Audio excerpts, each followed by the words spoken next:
दोस्तों आपका स्वागत है हमारे चैनल चैंपियन जैद पर। मैं हूं आपका दोस्त Mohammad Zaid.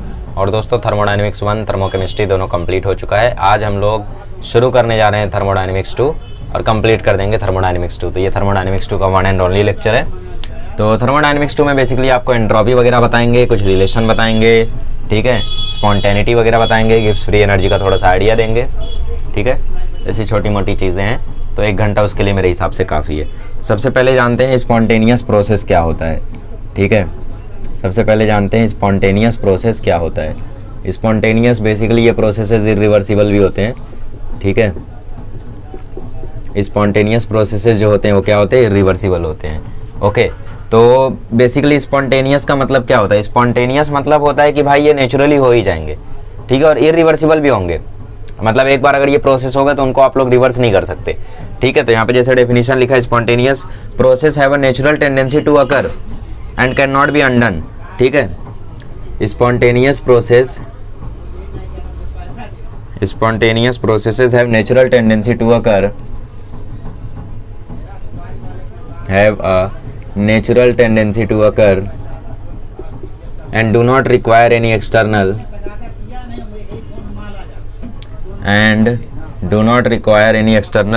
influence for their occurrence. Do not require any external influence for their occurrence.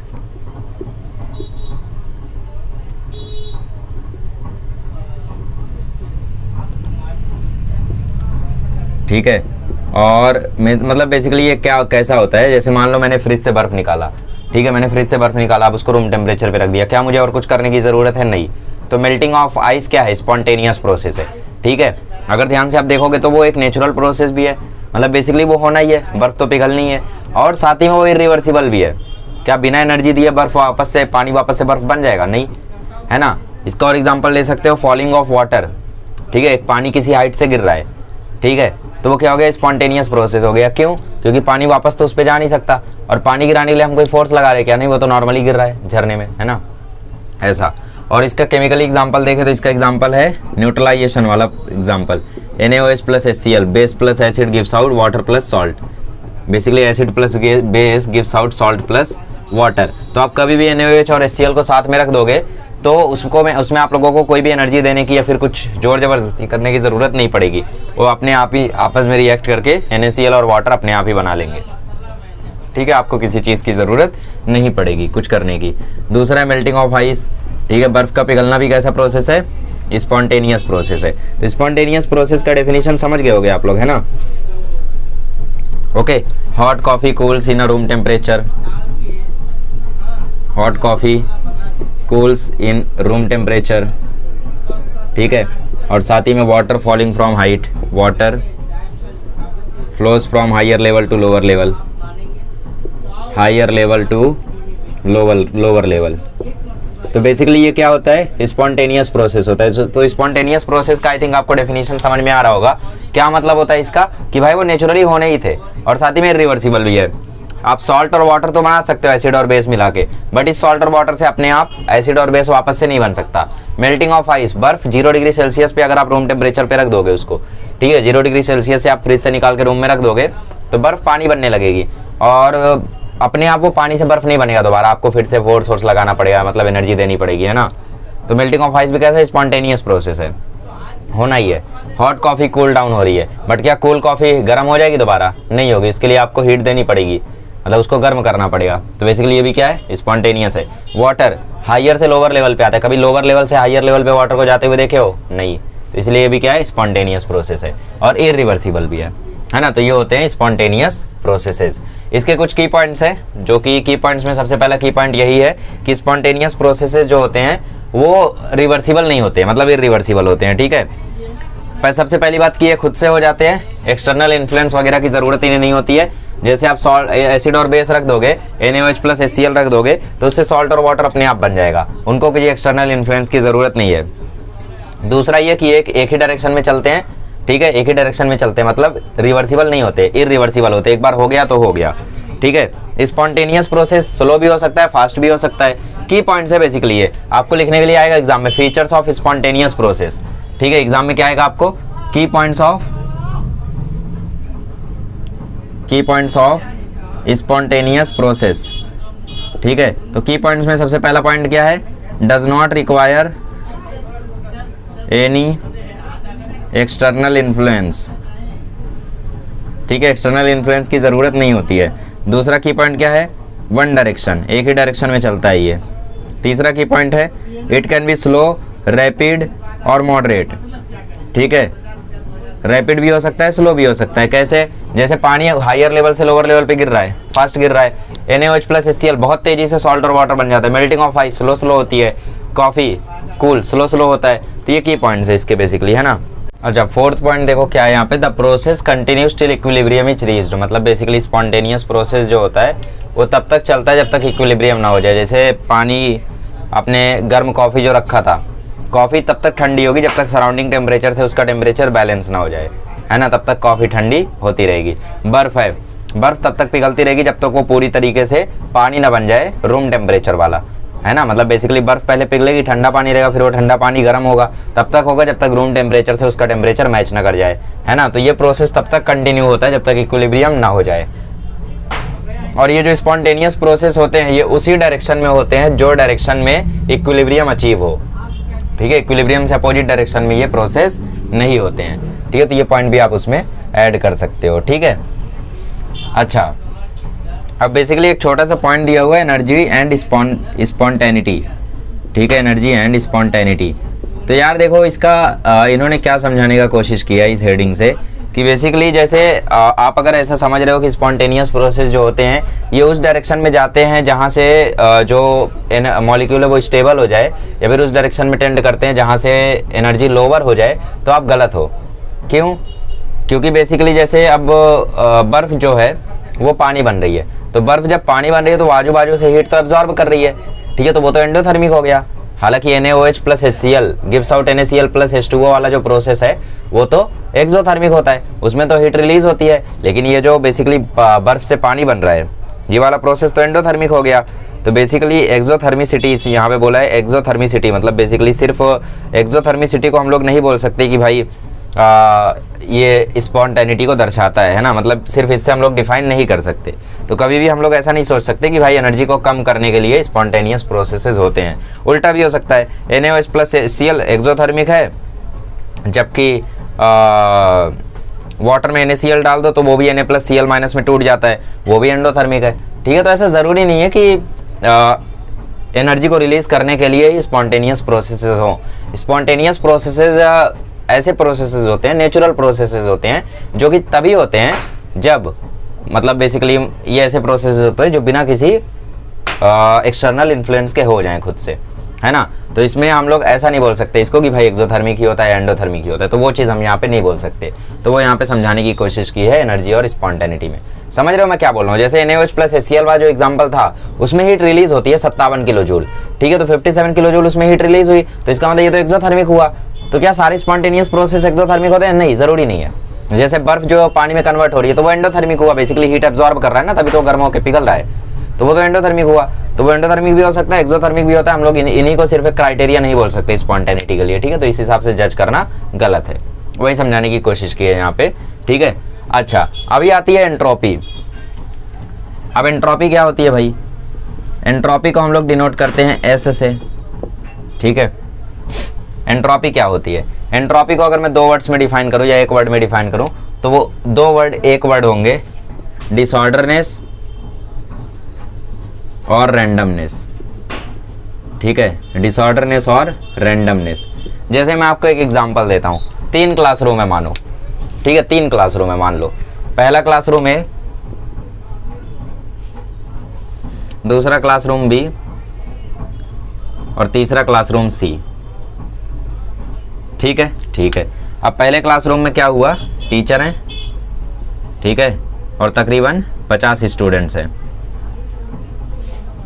ठीक है, टीचर हैं और 50 स्टूडेंट है, तो ऑब्वियसली टीचर ने काबू कर रखा होगा 50 स्टूडेंट्स को, धमका के रखा होगा कि थोड़ा भी हल्ला करोगे तो भाई ख़त्म कर दिए, मतलब थोड़ा भी हल्ला गुल्ला करोगे तो पिटाई हो जाएगी तुम्हारी, ऐसा धमका के रखा होगा टीचर ने, है ना। B क्लास में टीचर नहीं है बट मॉनिटर है, तो इसने भी कुछ कुछ जलवा तो बिखेरा ही होगा, अगर मेरे जैसा नहीं होगा तो ठीक है। जैसे मैं जब मॉनिटर था तो भाई लोग मुझे ही धमका देते थे, ऐसे हालात थे हमारे स्कूल के। दिन मान लेते कोई तगड़ा मॉनिटर है जिसने धमका के रखा है, बट फिर भी मॉनिटर की ज़्यादा लोग सुनते नहीं है। कुछ लोग तो जलते हैं मॉनिटर से, है ना, कुछ लोग चिढ़ते हैं मॉनिटर से। जैसे मुझसे तो कोई नहीं चिढ़ता था, ठीक है। तो ऐसा कोई काम ही नहीं करता था कि लोग चिढ़ें। फिलहाल इस मॉनिटर से जैसे कुछ लोग चिढ़ते होंगे तो वो लोग तो हल्ला करेंगे, ठीक है। और सी की अगर मैं बात करूं तो सी में मॉनिटर वगैरह नहीं है, सिर्फ 50 स्टूडेंट है, टीचर भी नहीं है। तो होगा क्या बेसिकली, देखो जब यहाँ पे टीचर हैं और 50 स्टूडेंट है, तो टीचर ने 50 स्टूडेंट को एकदम काबू में कर रखा है, तो 50 स्टूडेंट एकदम शांति से चुपचाप बैठे हुए हैं, ठीक है। अच्छा, तो मान लेते हैं ये एंट्रोपी हुई क्लास ए की, और फिर ये हुई एंट्रोपी क्लास बी की, और ये एंट्रोपी हुई क्लास सी की, S A, S B, S C, ठीक है।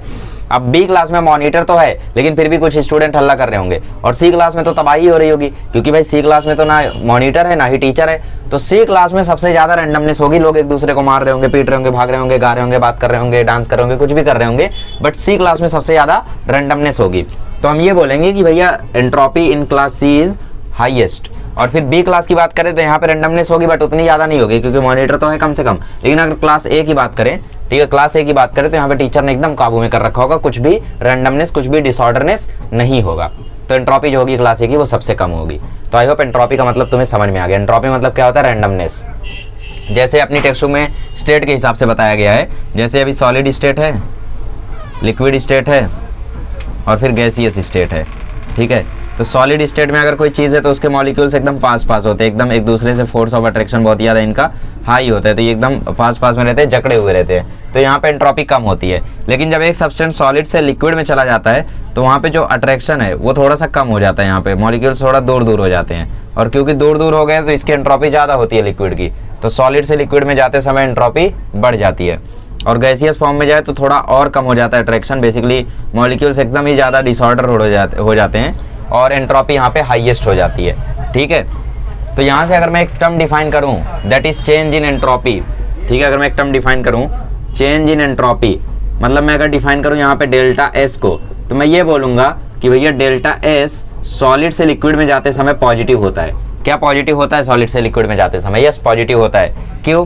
क्योंकि सॉलिड से लिक्विड में जाते समय जो रैंडमनेस है, जो डिसऑर्डरनेस है वो बढ़ गई, तो ऑब्वियसली लिक्विड की एंट्रोपी ज़्यादा, सॉलिड की एंट्रोपी कम, तो लिक्विड माइनस सॉलिड करना है, ज़्यादा में से कम माइनस करोगे तो ऑब्वियसली पॉजिटिव वैल्यू ही आएगी। तो सॉलिड से लिक्विड जाते समय पॉजिटिव होता है। तुम बता दो लिक्विड से गैस में कैसा होगा, गैस से सॉलिड में कैसा होगा, सॉलिड से गैस में कैसा होगा, ये सब पॉजिटिव नेगेटिव बाकी तुम बता दो, ठीक है। तो एंट्रोपी मतलब समझ में आ गया तुम्हें? चलो अब इसे एंट्रोपी को थोड़ा सा और डिटेल में हम लोग जानने की कोशिश करते हैं। चलिए अभी हम लोग देखते हैं फॉर्मूला क्या होता है एंट्रोपी का, और उस फॉर्मूले को थोड़ा सा समझने की कोशिश करते हैं, ठीक है। तो जो डेल्टा एस होता है ये होता है चेंज इन एंट्रोपी, और इसका फॉर्मूला होता है Q रिवर्सिबल बाय T। मतलब कि आप जितना हीट दोगे रिवर्सिबल मैनर में, मतलब एक प्रोसेस आप जो परफॉर्म कर रहे हो वो प्रोसेस पहली बात तो होना चाहिए रिवर्सिबल। उस रिवर्सिबल प्रोसेस में आप जितना हीट दोगे डिवाइडेड बाय जिस टेम्परेचर पे वो हीट दे रहे हो is equals to the change in entropy, ठीक है। मतलब बेसिकली जो चेंज इन एंट्रोपी होती है वो डायरेक्टली प्रोपोर्शनल होती है अमाउंट ऑफ हीट जो आप दे रहे हो उस प्रोसेस में, ठीक है, रिवर्सिबल मैनर में। तो ये होता है हमारा डेल्टा एस का फॉर्मूला। कभी न्यूमेरिकल वगैरह आए कि reversible heat is this, temperature is this, calculate change in entropy, तो आप लोगों को इसको यूज करके वहाँ पे आंसर करना है, ठीक है। चलिए अभी हम लोग देखते हैं सेकंड लॉ ऑफ थर्मोडायनेमिक्स क्या है। तो सेकंड लॉ ऑफ थर्मोडायनेमिक्स कहता है कि total energy of a system and surrounding increases in a spontaneous process, total entropy of a system, ठीक है, total entropy of a system increases, system and surrounding increases in a spontaneous process, simple, ठीक है। total entropy मतलब delta S total जो है वो delta S system plus delta S surrounding के equal होता है। यही है हमारा सेकंड लॉ ऑफ थर्मोडायनेमिक्स। कैसे? देखो बेसिकली क्वेश्चन डेफिनेशन में कह क्या रहा है लॉ में, the total entropy of a system and surrounding increases in a spontaneous process. मतलब कोई एक ऐसा प्रोसेस है जो कि स्पॉन्टेनियस है, चाहे वो मेल्टिंग ऑफ आइस हो, चाहे वो कॉफी का कूल डाउन होना हो, ठीक है, कुछ भी हो। तो अगर कोई स्पॉन्टेनियस प्रोसेस है, ठीक है, अगर कोई स्पॉन्टेनियस प्रोसेस है तो उसमें एंट्रोपी बढ़नी ही बढ़नी है, ठीक है। अगर कोई स्पॉन्टेनियस प्रोसेस है तो उसमें सिस्टम और सराउंडिंग की एंट्रोपी बढ़नी ही बढ़नी है, ओके। तो इससे हमें ये पता चलता है कि भाई डेल्टा एस टोटल जो है और अगर सिंपली आपको एक डेल्टा एस निकालना हो, मतलब जैसे आपको डेल्टा एस सिस्टम या डेल्टा एस सराउंडिंग निकालना हो, तो उसके लिए अभी थोड़ी देर पहले हमने फॉर्मूला देखा था, क्यू रिवर्सिबल बाय टी, इस फॉर्मूले का आप यूज करोगे। ठीक है, इसमें से कोई एक निकालना हो तो क्यू रिवर्सिबल बाय टी। जैसे आपको क्वेश्चन है बोला the total reversible heat given to the system is this, तो आप Q reversible by T system के लिए लगा दोगे, सराउंडिंग के लिए लगा दोगे, और फिर ऐड करके डेल्टा एस टोटल निकाल दोगे। ठीक है, ओके। हाँ, तो मैं क्या बोल रहा था कि भाई डेल्टा एस टोटल अगर पॉजिटिव आता है तो इसका मतलब होता है प्रोसेस इज स्पॉन्टेनियस, मतलब एंट्रोपी बढ़ी है।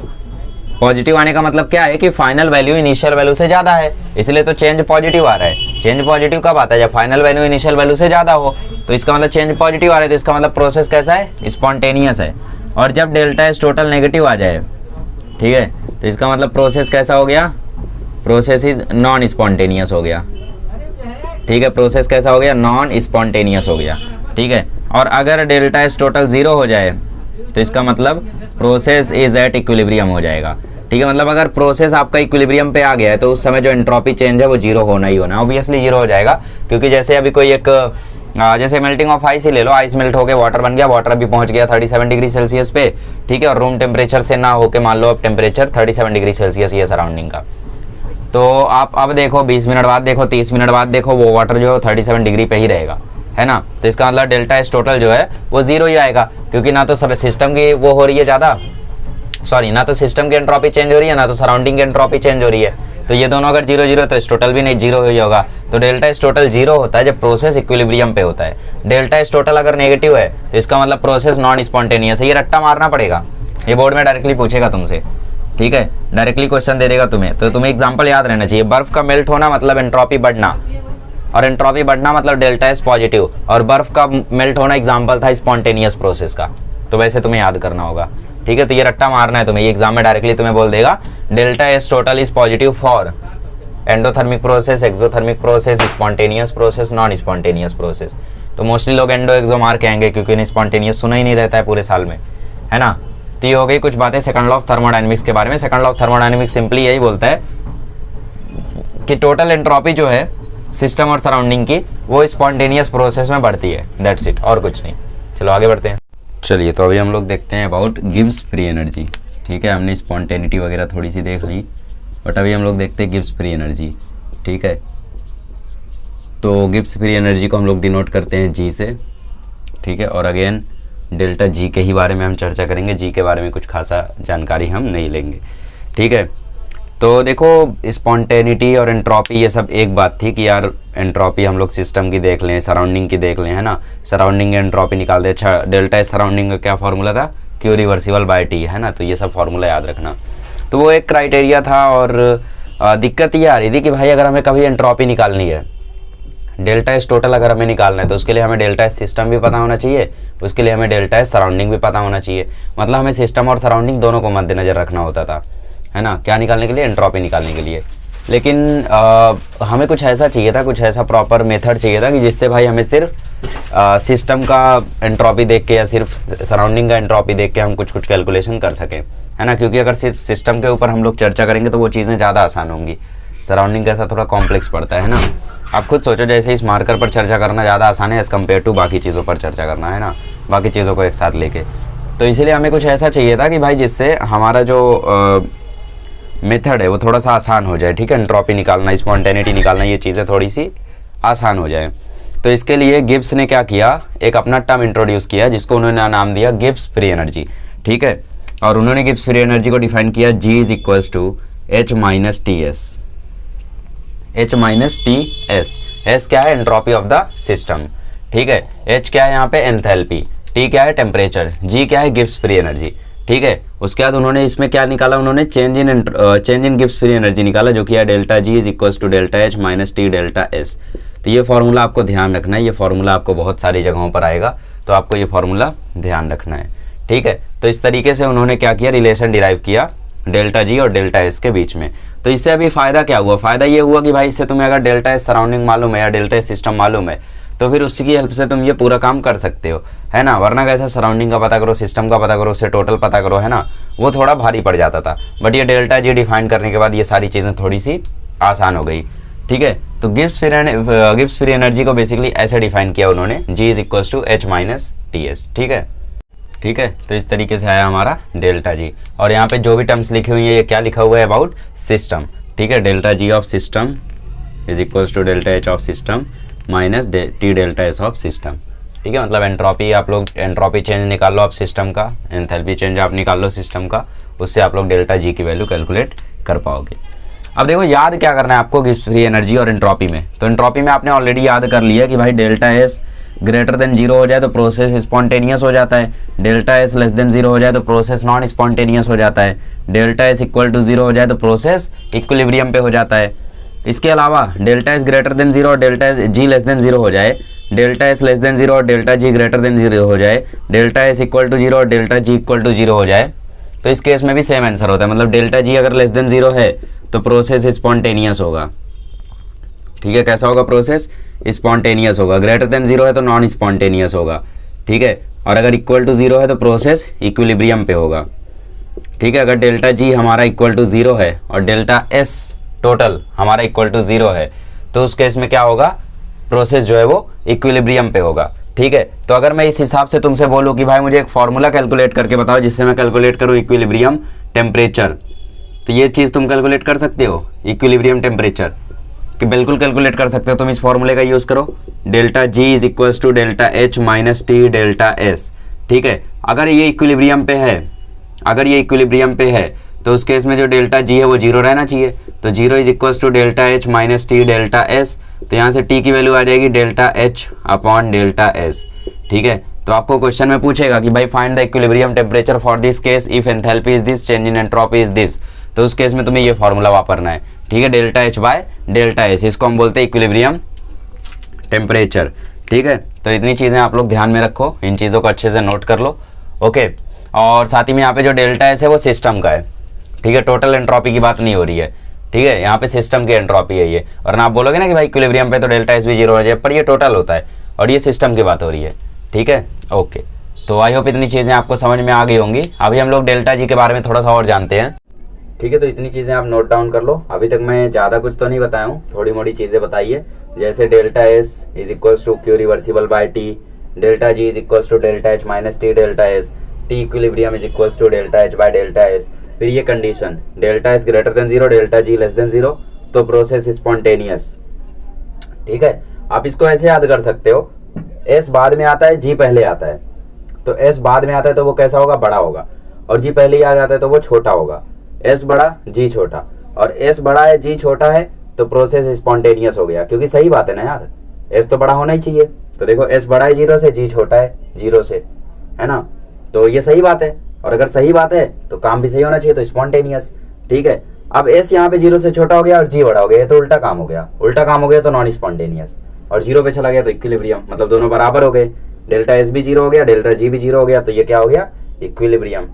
ठीक है, तो चीजें थोड़ी जल्दी जल्दी हो गई हैं, बट हाँ आपको नोट्स बना के एक एक पॉइंट को अच्छे से याद करना है।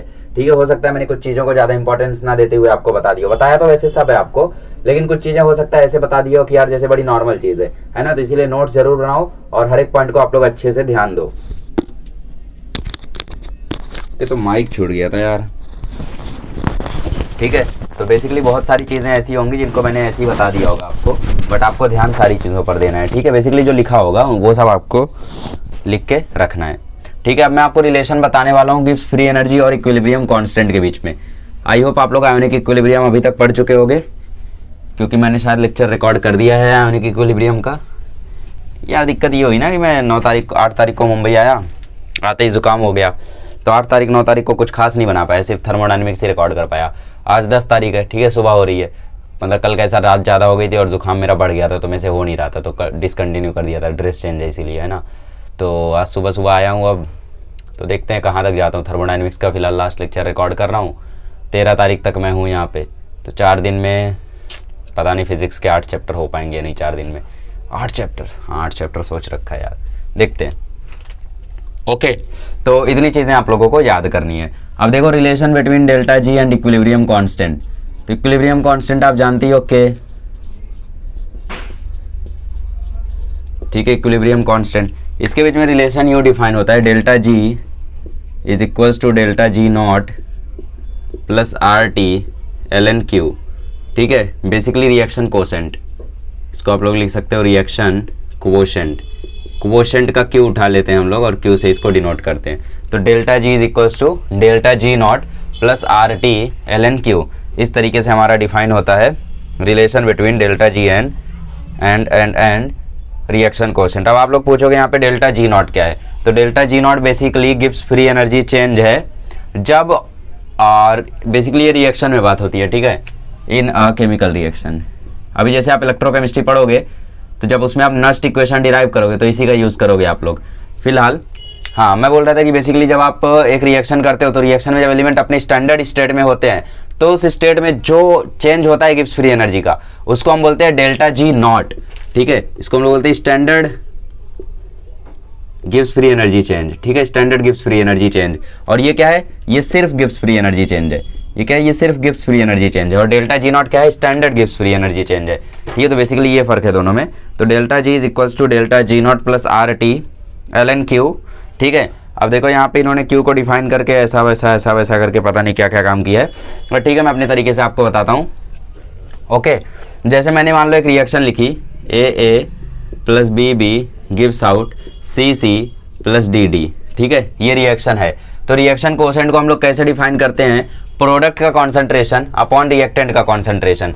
तो प्रोडक्ट में कौन है, यहाँ पे C है, तो C, ठीक है, स्टोइकियोमेट्रिक कोएफिशिएंट पावर में चला जाता है, C की पावर C इंटू D की पावर D अपॉन A की पावर A इंटू B की पावर B, ठीक है। इस तरीके से हम लोग डिफाइन करते हैं रिएक्शन कोसेंट को। अब रिएक्शन कोसेंट को अगर मैं उठा के यहाँ पे डाल दूं, so therefore delta G is equals to delta G naught plus RT ln A की पावर A B की पावर B अपॉन C की पावर C D की पावर D, ठीक है, इस तरीके से हो जाएगा ये। बेसिकली हम लोग चौड़ा ब्रैकेट इसलिए बना दे ताकि वो कंसंट्रेशन दर्शा पाए, ठीक है। अच्छा, so delta G is equals to होता है delta G naught plus RT ln Q, ठीक है, मान लिया, ठीक है, मान लिया।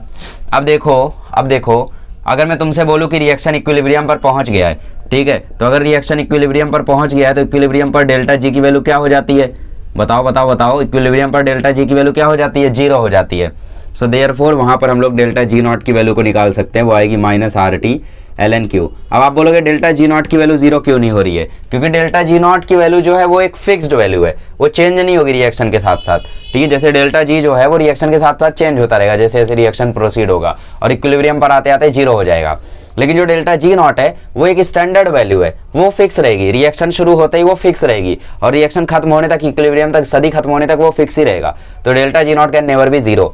हाँ, अगर शुरू में ही 0 है तो भले 0 रहेगा, ठीक है। तो जिसको हम लोग रेफरेंस मानते हैं उसके लिए डेल्टा G नॉट हम 0 मान लेते हैं, जैसे आप इलेक्ट्रोकेमिस्ट्री में भी पढ़ोगे सब कुछ। तो फिलहाल इतना समझ लो कि डेल्टा G नॉट जो है वो एक स्टैंडर्ड वैल्यू है जो शुरू में ही डिफाइन होती है, तो वो चेंज नहीं होती है, ठीक है। तो ये 0 नहीं होता है, तो यहाँ से हम लोग डेल्टा G नॉट निकाल सकते हैं माइनस RT ln Q के फॉर्मूले से। Q क्या होता है, रिएक्शन कोसेंट होता है, और ये कैसे डिफाइन होता है ये आप लोगों ने अगर 11 में केमिकल इक्विलिब्रियम पढ़ा है तो आप लोग समझ पा रहे होगे, है ना। प्रोडक्ट की कंसंट्रेशन अपॉन रिएक्टेंट की कंसंट्रेशन। अब आप चाहो तो इस ln को लॉग में कन्वर्ट करके 2.303 लगा सकते हो, दैट्स इट, ठीक है, और कुछ झोल झाल यहाँ पे नहीं है, ठीक है। अभी देखो इन्होंने Kp Kc ये सब भी यूज़ किया, तो Kp Kc वगैरह मैंने आप लोगों को बहुत बता दिया है आयोनिक इक्विलिब्रियम में, तो वहाँ पे आप लोगों को पता होगा, ठीक है। चलो यहाँ पे अब 4 न्यूमेरिकल्स दिए हुए हैं, 4 या 5 कितने हैं जो भी हैं, 1 2 3 4 5, ठीक है, 5 न्यूमेरिकल्स दिए हुए। हम लोग इन 5 न्यूमेरिकल्स में से कोई 4 न्यूमेरिकल्स कर लेते हैं और फिर छुट्टी लेते हैं, ठीक है, क्योंकि चैप्टर तो आपका अभी ऑफिशियली कंप्लीट हो गया, बस इतना ही है थर्मोडायनेमिक्स 2 में, ठीक है। वैसे तो थर्मोडायनेमिक्स 2 के होते हैं 7 लेक्चर्स, 6 से 7 लेक्चर्स होते हैं अगर आप कंपटीशन लेवल पे पढ़ते हो। तो आप इतना मान सकते हो कि ऑनलाइन अगर कोई पढ़ा रहा है तो वो 4 लेक्चर लेगा, ठीक है, और 1.5 घंटे में पढ़ा रहा है तो 2 से 3 लेक्चर लेगा, ठीक है। बट आप लोगों को सिर्फ 1 लेक्चर में करा दिया, इससे आप समझ सकते हो कि आपका बोझ कितना कम है। तो बोर्ड्स में देखो कुछ भी नहीं है ना। बेसिकली आपको कंडीशन याद रखनी है, delta G less than, delta S greater than, फॉर्मूले याद रखने हैं, delta S Q reversible by T, delta G is equals to delta H minus T delta S, और delta G is equals to delta G naught plus RT ln Q। Equilibrium पे delta G 0 तो delta G naught की value ये, ठीक है। तो ये कुछ कंडीशन वगैरह छोड़ दो तो आपको कुछ भी नहीं पढ़ना है थर्मोडायनेमिक्स 2 में, और कुछ तो है ही नहीं आपके उसमें, है ना। बाकी आप CZ अकेडमी पे जब पढ़ोगे तब आप लोग देखोगे कि यार थर्मोडायनेमिक्स 2 कितना बड़ा था, है ना। वहाँ पे मैं आप लोगों को एकदम डिट्टो फुल टू फुल पढ़ाऊंगा, ठीक है, वर्ड टू वर्ड। फिलहाल मैंने उतना बता दिया, इतना बोर्ड्स के लिए सफिशियंट है। आगे बढ़ते हैं, अभी न्यूमेरिकल वगैरह देख लेते हैं। अब देखो क्वेश्चंस कैसे कैसे आ सकते हैं वो आपकी टेक्स्ट बुक में ये बेहतरीन तरीके से दर्शा दिया गया है कि ऐसे ऐसे क्वेश्चंस भैया हम पूछ सकते हैं। पहला क्वेश्चन है कि भाई बताओ प्रोसेस स्पॉन्टेनियस है या नॉन स्पॉन्टेनियस है और एक्सोथर्मिक है या एंडोथर्मिक है। पहला क्वेश्चन ये है, तो आपको इन दोनों में बताना है स्पॉन्टेनियस कौन सा, नॉन स्पॉन्टेनियस कौन सा, एंडोथर्मिक कौन सा, एक्सोथर्मिक कौन सा। ठीक है, फिलहाल आपको देखो यहाँ पे डेल्टा एस जो है वो 40 जूल पर केल्विन दिया है, यहाँ पे डेल्टा एस -130 जूल पर केल्विन दिया है। तो ये देख के हमें ये समझ में आ रहा है कि हाँ यार ये पॉजिटिव वैल्यू है तो प्रोसेस स्पॉन्टेनियस होगा, ये नेगेटिव वैल्यू है तो प्रोसेस नॉन स्पॉन्टेनियस होगा।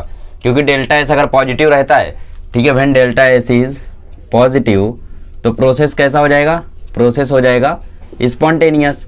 ठीक है, और क्योंकि यहाँ पे डेल्टा एच मतलब जो एंथैल्पी है वो लेस देन 0 है, मतलब नेगेटिव है, तो ये प्रोसेस कैसा होगा, एक्सोथर्मिक होगा। ऑब्वियसली हीट रिलीज हुई है ना, नेगेटिव मतलब क्या, हीट रिलीज हुई है। नेगेटिव कब लेते हैं, जब हीट रिलीज होती है ना, तो ऑब्वियसली एक्सोथर्मिक आना चाहिए। और क्योंकि डेल्टा एस पॉजिटिव है तो प्रोसेस भी स्पॉन्टेनियस होना चाहिए। अब यहाँ पे डेल्टा एस जो है वो लेस देन 0 है तो प्रोसेस कैसा होना चाहिए, नॉन स्पॉन्टेनियस। ठीक है, और क्योंकि यहाँ पे जो आपका डेल्टा एच है वो पॉजिटिव है तो प्रोसेस कैसा होना चाहिए, एंडोथर्मिक होना चाहिए। क्लियर सी बात है, लेकिन हो सकता है कि आपको इसमें पूरा मार्क्स ना मिले। ठीक है, क्योंकि बेसिकली स्पॉन्टेनिटी देखने के लिए हम लोग ज्यादातर यूज करते हैं डेल्टा जी का। क्यों, क्योंकि डेल्टा जी सिर्फ सिस्टम के लिए डिफाइन है। अब डेल्टा एस हमें पता नहीं है सराउंडिंग का दिया है, सिस्टम का दिया है या टोटल दिया है। हो सकता है ये सिस्टम का दिया हो डेल्टा एस। ठीक है, ऐसा भी तो हो सकता है ना कि delta S for system is 40 joule पर kelvin and delta S for surrounding is -50, तो डेल्टा एस टोटल 40 -50 -10 आ गया। ये भी हो सकता है। तो हम लोगों को डायरेक्टली इससे जज नहीं करना है। ठीक है, डेल्टा एच चलो आपने डायरेक्टली जज कर दिया, चलेगा। डेल्टा एच से आपने डायरेक्टली एक्सो एंडो बता दिया, वो चलेगा। लेकिन आपको स्पॉन्टेनिटी हमेशा डेल्टा जी से ही बतानी है। तो वो कैसे बताएंगे, फॉर्मूला है ना हमारे पास, delta G is equal to delta H minus T delta S. इसको यूज करो तो डेल्टा एच कितना है, डेल्टा एच है -110। ठीक है, किलो जूल है, बेसिकली एक किलो जूल है, ध्यान रखना। अब टी कितना है 400 और डेल्टा एस कितना है 40। ठीक है, साथ ही में एक किलो जूल था तो इसके आगे हम लोग लगा देंगे 1000 या फिर इनको हम लोग 1000 से डिवाइड कर देते हैं, जो भी है। चलो ठीक है, लगाने की जरूरत नहीं है, क्यों पता है। ठीक है, -110 इंटू 10⁻3। ठीक है, तो आपको कुछ भी और करने की जरूरत नहीं, क्योंकि आपको दिख रहा है माइनस माइनस, आंसर जो भी आएगा वो माइनस में ही आएगा। ठीक है, माइनस माइनस प्लस तो होगा लेकिन साइन किसकी आएगी, माइनस की ही आएगी। तो ऑब्वियसली आपको और कुछ करने की जरूरत नहीं, डेल्टा जी नेगेटिव आ रहा है। ठीक है, क्या आ रहा है यहाँ पे, डेल्टा जी नेगेटिव ही आ रहा है। आप लोग सॉल्व करके देख लेना, सॉल्व करके नेगेटिव वैल्यू ही मिलेगी। और अगर डेल्टा जी नेगेटिव आ गया मतलब प्रोसेस स्पॉन्टेनियस है। ठीक है, यहाँ से भी आप लोग ये दर्शा सकते हो। वैसे यहाँ पे सॉल्व करो, delta G is equal to delta H minus T delta S. Delta H क्या हो गया 50 किलो जूल है तो 3 0, माइनस टेम्परेचर है 250 और डेल्टा एस है -130। तो माइनस और माइनस मिलके प्लस हो गया और 250 को 130 से मल्टीप्लाई करोगे मतलब 25 13 जा तो 325 और 2 0। ठीक है, 325 और 2 0 और यहाँ पे 50,000, तो 50,000 में 32,500 जोड़ोगे तो 82,500 आएगा। तो यहाँ पे डेल्टा जी जो है तुम्हारा वो पॉजिटिव आ गया। तो क्योंकि डेल्टा जी जो है वो पॉजिटिव है तो इसीलिए प्रोसेस कैसा हो गया, नॉन स्पॉन्टेनियस हो गया। मतलब तुम जज तो सही किए थे डेल्टा एस से, लेकिन कभी भी स्पॉन्टेनिटी देखनी हो तो डेल्टा जी से देखना, क्योंकि ये बोर्ड से तो आप लोगों को दर्शाना पड़ेगा कि हाँ मैंने डेल्टा जी कैलकुलेट किया, वो नेगेटिव आया, उसके बाद मैंने लिखा है। ठीक है, तो ये चीज़ अच्छे से कर लेना, ऐसा क्वेश्चन एग्जाम में आ सकता है। आइए आगे बढ़ते हैं नेक्स्ट न्यूमेरिकल की ओर, और नेक्स्ट न्यूमेरिकल मैं रीड करता हूँ, आप लोग सॉल्व करें। कोशिश करें कि टेक्स्ट बुक और बुक लेकर बैठे साथ में, मोबाइल आपका सेकेंडरी सोर्स हो। ठीक है, अगले क्वेश्चन में आपको डेल्टा एच दिया है, डेल्टा एस दिया है और क्वेश्चन में बोल रहा है कि भैया स्पॉन्टेनियस और नॉन स्पॉन्टेनियस का ट्रांसफर कौन से टेम्परेचर पे होगा। चलो प्रॉब्लम नंबर 4.17 अपनी टेक्स्ट बुक में खोलो। ठीक है, प्रॉब्लम नंबर 4.17 अपनी टेक्स्ट बुक में खोलो, क्योंकि ये प्रॉब्लम मैं कराने वाला नहीं हूँ। इस क्वेश्चन में बोल रहा है प्रोसेस स्पॉन्टेनियस से नॉन स्पॉन्टेनियस कब होगा। तो इसका मतलब बेसिकली वो ये पूछ रहा है कि चेंज कब आएगा। तो मुझे एक बात बताओ, मैंने बॉल को ऊपर फेंका, ठीक है, तो बॉल ऊपर से नीचे आना कब शुरू करेगी। मान लो मैंने ये मार्कर लिया, मैं क्या समझाना चाह रहा हूं, देखो मैंने ये मार्कर लिया, मैंने मार्कर को ऊपर फेंका, तो मार्कर ऊपर से नीचे आना कब शुरू किया, जब उसका इक्विलिब्रियम पॉइंट आया।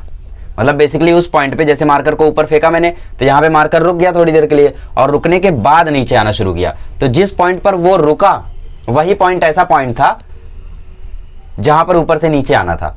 तो बेसिकली केमिकल रिएक्शन भी ऐसे ही होता है, स्पॉन्टेनियस से नॉन स्पॉन्टेनियस कब होता है, जहां पर वो रुक जाता है। बेसिकली आपसे क्वेश्चन में कुछ और नहीं, इक्विलिब्रियम टेम्परेचर पूछ रहा है। तो आपको पता ही है इक्विलिब्रियम टेम्परेचर का फॉर्मूला क्या होता है, delta H upon delta S.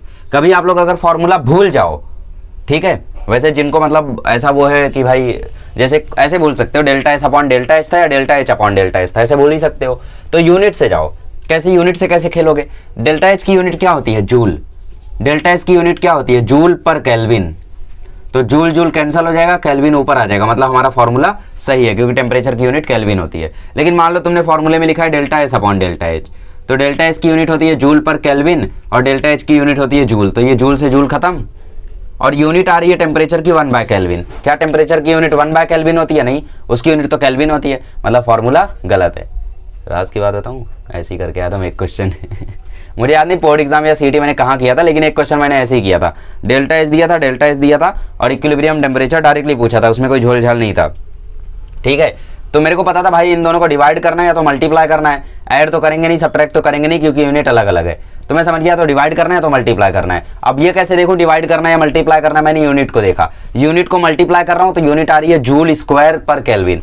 मैंने बोला यार टेम्परेचर की यूनिट ऐसी तो नहीं होगी, मतलब डिवाइड करना है। अब डिवाइड में भी मैंने ये देखा कि भाई कौन सा फॉर्मूला होगा, ये होगा या ये होगा, यूनिट से देखा तो ये वाला फॉर्मूला हुआ, करके आ गया। इसको बोलते हैं स्मार्ट वर्क, समझ रहे हो? तो भाई अब सोच सकते हो यार मैक्सिमम बंदे क्या करते यार, डेल्टा एस तो नाम ही नहीं सुना, छोड़ो इस क्वेश्चन को ना, कभी मत छोड़ना। जहाँ तक मुझे याद आ रहा है ये जेईई मेंस 2022 में किया था मैंने, ठीक है ना। 2023 में तो सब सुना था यार, पढ़ा ही था अच्छे से उसमें तो, है ना ये सब। ओके, अगले क्वेश्चन में आपको केपी दिया है, डेल्टा जी नॉट आपको कैलकुलेट करना है और रिएक्शन क्या है? इक्विलिब्रियम पे है ना। अरे यार चिंदी क्वेश्चन है। चलो ठीक है, नेक्स्ट क्वेश्चन करते हैं हम लोग, क्वेश्चन नंबर 3। ठीक है, तो ऐसा आप लोग थोड़ा सा दिमाग दौड़ाया करो हर एक केस में, ठीक है। जरूरी नहीं है आपसे क्वेश्चन उसी तरीके से हो जिस कंसेप्ट पर पूछा है। जैसे काइनेमेटिक्स का एक क्वेश्चन मैंने फॉर्मूला से ना करके डायमेंशनली किया था, ठीक है, बेसिकली यूनिट से किया था। उसमें क्या पूछ रहा था? मैक्सिमम हाइट पूछ रहा था, तो उसमें कुछ कुछ वैल्यूज दी थी, तो मैंने बोला यार इन वैल्यूज से हाइट तक कैसे पहुंचा जाए, और ऑप्शन में फॉर्मूले दिए थे कि कौन सा फॉर्मूला इनमें से सही है, मैक्सिमम हाइट का कौन सा फॉर्मूला सही है। मैंने सारे फॉर्मूले में यूनिट डाल दी, तो किसी में हाइट की यूनिट आ रही है रूट मीटर, किसी में मीटर स्क्वायर, किसी में मीटर की पावर 1/3, किसी में मीटर। तो मीटर सही था ऑब्वियसली क्योंकि हाइट की यूनिट होती है मीटर, है ना। तो ऐसे आप लोग कर सकते हो। अब ये सारी चीज़ें कहाँ मिलेंगी? CZ अकेडमी पर मिलेंगी। वहाँ पे मैं छोटे छोटे सारे राज आपको बताऊंगा, सारी स्ट्रेटजीज बताऊंगा। तो for the reaction CH4 + H2 gives out C2H6, इसमें जो आपका KP है, KP बेसिकली क्या होता है? Equilibrium constant for in terms of pressure, ठीक है। जब इन टर्म्स ऑफ प्रेशर हम लोग डील करते हैं तो उस केस में ये होता है KP, है ना। कैलकुलेट डेल्टा जी नॉट आपको कैलकुलेट करना है। तो क्योंकि आपको KP दे दिया है, इक्विलिब्रियम कांस्टेंट दे दिया गया है, तो इसका मतलब क्या? इसका मतलब ये है कि भाई जो रिएक्शन है वो किस पे है? इक्विलिब्रियम पे है, वरना फिर KP कैसी नहीं आता, है ना। तो इसका मतलब डेल्टा जी क्या है? 0। क्यों? क्योंकि सिंस ये इक्विलिब्रियम पे, reaction is at equilibrium, therefore delta G not is equals to -2.303 RT log KP। अच्छा, KP क्यों यूज कर रहे हैं? क्योंकि वो रिएक्शन कोसेंट था, उसकी जगह आप KP यूज कर सकते हो, KC यूज कर सकते हो, जो भी आपको दे दे वो यूज आप कर सकते हो, ठीक है। इसमें कोई वो नहीं है। तो -2.303, और क्योंकि आपका डेल्टा जी नॉट जूल में डील करता है तो इसीलिए आपको R की यूनिट लेनी है 8.314, ठीक है, जूल पर मोल केल्विन। टेम्परेचर आपको 25 डिग्री दिया था ना, यहाँ पे 25 डिग्री तो दिया था, लेट मी चेक, ठीक है 25 डिग्री होगा, यस 25 डिग्री है तो 298, और लॉग KP दिया है 3.356 × 10⁻17, तो यहाँ पे log m × n है, तो ये log m + log n वाला फॉर्मूला लग जाएगा, ठीक है। फिलहाल इसको आप पहले मल्टीप्लाई कर लो, मल्टीप्लाई करके यहाँ पे वैल्यू लिख लो, फिर log m + log n वाला जब फॉर्मूला लगेगा तो log m में आ जाएगा log 3.356 प्लस log 10⁻17, ठीक है। अब log 3 की वैल्यू 0.47 के करीब होती है, तो log 0.3, अच्छा यहाँ पे तो दिया होगा ना log 3.3 की वैल्यू, ओके, तो इसकी वैल्यू दे रखी है 0.526, और यहाँ पे 17 नीचे आ जाएगा और log 10 की वैल्यू हो जाएगी 1, तो ये हो गया, ठीक है। और माइनस ये मल्टीप्लाई कर लेना आप लोग, ठीक है। तो सब कुछ मल्टीप्लाई करने के बाद माइनस वैल्यू आ रही है 100 किलो-जूल पर मोल, ठीक है। तो इस तरीके से इन्होंने डेल्टा जी नॉट कैलकुलेट कर लिया है। तो आई होप आप लोगों को समझ में आ गया होगा कि कैसे करना है। बेसिकली वही फॉर्मूला था, वही यूज़ करके कंप्लीट कर देना था। तो अभी तक आप देख रहे हो थर्मोडायनेमिक्स 2 कितना चिंदी है, थर्मोडायनेमिक्स 2 तो कुछ है ही नहीं, ठीक है। मुझे क्या लगा था कि आपकी टेक्स्ट बुक में हो सकता है थोड़ा डिटेल में दिया हो, क्योंकि जब मैंने पढ़ा था तो थर्मोडायनेमिक्स 2 रेड्यूस था, तो मुझे पता नहीं था कि भाई थर्मोडायनेमिक्स 2 में कितने लेवल तक दिया है आपकी टेक्स्ट बुक में। जब देख रहा हूँ तो भाई सब कुछ तो है ही नहीं भाई, इसमें तो क्यों रेड्यूस किया था वो भी नहीं समझ में आ रहा है। ये सब तो यार ऐसे ही हो जाता है ना। तो ये सारी चीज़ें देखो कुछ नहीं है, बहुत ही आसानी से आप लोगों का हो जाएगा। अच्छा नेक्स्ट क्वेश्चन देखो, इसमें कैलकुलेट करना है डेल्टा एस टोटल और ये बताना है कि भाई प्रोसेस स्पॉन्टेनियस है या नॉन स्पॉन्टेनियस है, क्योंकि इसमें डेल्टा एस टोटल बोल दिया तो इसमें आप लोग देख सकते हो कि भाई स्पॉन्टेनियस है या नॉन स्पॉन्टेनियस है। ठीक है, आइए तो सबसे पहले आपको क्वेश्चन में बोला है कैलकुलेट डेल्टा एस टोटल। ठीक है, डेल्टा एस टोटल आपको कैलकुलेट करना है। तो डेल्टा एच नॉट आपको दे रखा है -238.6 kilo joule, delta S not आपको दे रखा है +36.7 जूल पर केल्विन। ठीक है, और आपको कैलकुलेट करना है डेल्टा एस टोटल। ठीक है, तो डेल्टा एस नॉट का क्या मतलब होता है, बेसिकली इसका मतलब है डेल्टा एस सिस्टम। ये आपको क्या देख रखा है, ये आपको दे के रखा है डेल्टा एस सिस्टम और आपको डेल्टा एस टोटल कैलकुलेट करना है। अच्छा टेम्परेचर भी तो दिया होगा, टेम्परेचर दे रखा है 25 डिग्री सेल्सियस। ठीक है, तो बेसिकली आप लोग अगर ध्यान से देखो तो डेल्टा एस टोटल का फॉर्मूला क्या होता है, डेल्टा एस टोटल का फॉर्मूला होता है delta S system plus delta S surrounding. तो आपको डेल्टा एस सराउंडिंग कैलकुलेट करनी है और डेल्टा एस सराउंडिंग को कैलकुलेट करने का फॉर्मूला क्या होता है, डेल्टा एस सराउंडिंग को कैलकुलेट करने का फॉर्मूला होता है डेल्टा एच बाय टी, मतलब basically Q reversible by T. तो क्यू क्या है, हीट एंथैल्पी, तो बात तो वही है ना, डेल्टा एच लो या क्यू लो, बात तो वही है। तो यहाँ पे आप लोग डेल्टा एच ले सकते हो। ठीक है, minus delta H not by T, ये डेल्टा एच सराउंडिंग का फॉर्मूला होता है, इसको भी आप लोग अपनी नोटबुक में लिख लेना। ये बताना भूल गया मैं लेक्चर के दौरान, बट बात तो वही है ना, minus delta H not by T. तो यहाँ से आप लोगों की जो वैल्यू है, ठीक है, माइनस टाइम्स -238,600, क्योंकि किलो जूल था और हम जूल में कन्वर्ट कर रहे हैं, टेम्परेचर है 298, तो ये डिवाइड होने के बाद ये वैल्यू आ रही है 800.7 जूल पर केल्विन। ठीक है, तो ये आ गया डेल्टा एस सराउंडिंग। समझ गए ना कैसे किया, ये माइनस यहाँ है और ये वाला माइनस यहाँ आया, तो माइनस माइनस मिलकर प्लस हो गया, कैंसिलेशन हुआ। तो डेल्टा एस सिस्टम हमें पता है 36.7 और ये हमने निकाला 800.7, तो फाइनल आंसर आ गया 837.4 जूल पर केल्विन।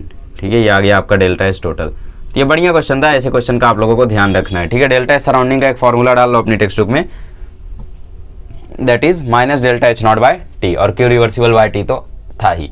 अच्छा, उसके अलावा आप लोग एक और चीज देख रहे होंगे यहाँ पे कि क्वेश्चन में पूछा था कि भाई स्पॉन्टेनियस है या नॉन स्पॉन्टेनियस है। तो क्योंकि अब की बार आपने डेल्टा एस टोटल निकाला है, सिस्टम सराउंडिंग नहीं निकाला है, तो अब की बार आप लोग श्योरली बोल सकते हो डेल्टा एस टोटल से, क्योंकि डेल्टा एस टोटल जो है वो पॉजिटिव आ रहा है, इसलिए प्रोसेस कैसा है, स्पॉन्टेनियस है। प्रोसेस स्पॉन्टेनियस है इसलिए डेल्टा एस टोटल पॉजिटिव आ रहा है, या डेल्टा एस टोटल पॉजिटिव आ रहा है इसलिए प्रोसेस स्पॉन्टेनियस है। बताओ, तुम बताओ, दोनों सही है। मतलब ये वही बात हो गई कि मुर्गी, बेसिकली इसको लूप बोल सकते हैं हम लोग। वो एक होता है ना जो मतलब एग्जाम्पल देते हैं सब लोग कि एक सिंगर ने एक गाना गाया और उसके बाद 2 साल बाद जब वो गाना मेरे पास आया तो मैंने उस गाने को ले जाके उसी सिंगर को दे दिया टाइम मशीन में और फिर उसने वो गाना गा दिया, तो परफेक्ट लूप बन जाता है, कुछ तो ऐसा था ना कंसेप्ट। तो वही बताओ, डेल्टा एस टोटल पॉजिटिव आ रहा है इसलिए प्रोसेस स्पॉन्टेनियस है, या प्रोसेस स्पॉन्टेनियस था इसलिए डेल्टा एस टोटल पॉजिटिव आ रहा है। ठीक है, चलो ठीक है, तो आगे बढ़ते हैं और अभी लास्ट क्वेश्चन करते हैं, आप लोग सोचते रहो। ओके, कल अगले क्वेश्चन में आप लोगों को कैलकुलेट करना है delta ji for the reaction at 25 degree Celsius, जिसमें डेल्टा जी नॉट आपको दे रखा है। अच्छा देखो, प्रेशर के टर्म्स में भी आपको दे दिया, तो ये बहुत ही अच्छी बात है कि मैं आप लोगों को पार्शियल प्रेशर के टर्म्स में रिएक्शन कोशेंट मतलब बेसिकली केपी निकालना सिखा पाऊंगा। केपी हम लोग कब यूज करते हैं, जब इक्विलिब्रियम कांस्टेंट को हम लोग प्रेशर के टर्म्स में लेते हैं। केसी कब यूज करते हैं, हम लोग कंसंट्रेशन लेते हैं उनकी। प्रेशर लोगे तो केपी, ठीक है, और कंसंट्रेशन लोगे तो केसी। ठीक है, ओके, आगे बढ़ते हैं। तो calculate delta G for the reaction at 25 degree Celsius, calculate delta G for the reaction at 25 degree Celsius, और इसमें रिएक्शन दे रखा है carbon monoxide +2H2 gives out CH3OH। ठीक है, इसमें डेल्टा जी नॉट आपको दे रखा है क्लियरली -24.8 किलो जूल पर मोल, तो इसको अभी से चेंज कर दो -24800 जूल पर मोल। ठीक है, ये आपका हो गया डेल्टा जी नॉट। इसमें आपको पार्शियल प्रेशर दिया हुआ है, कार्बन मोनोऑक्साइड का पार्शियल प्रेशर 4, PH2 दिया है 2, PCH3OH दिया है 2, बार दिया है बेसिकली सबका यूनिट, तो बार बार बार बार बार देखो। ठीक है, तो बार बार हमने लिख लिया। ओके, तो अभी आपको डेल्टा जी कैलकुलेट करना है, बट उससे पहले आपको केपी निकालना पड़ेगा। तो केपी का फॉर्मूला क्या आएगा, सेम ऊपर जैसे हम प्रोडक्ट का कंसंट्रेशन लिखते थे वैसे अब की बार ऊपर प्रोडक्ट का प्रेशर लिखेंगे, दैट्स इट, और नीचे रिएक्टेंट का, और मल्टीप्लाई करेंगे।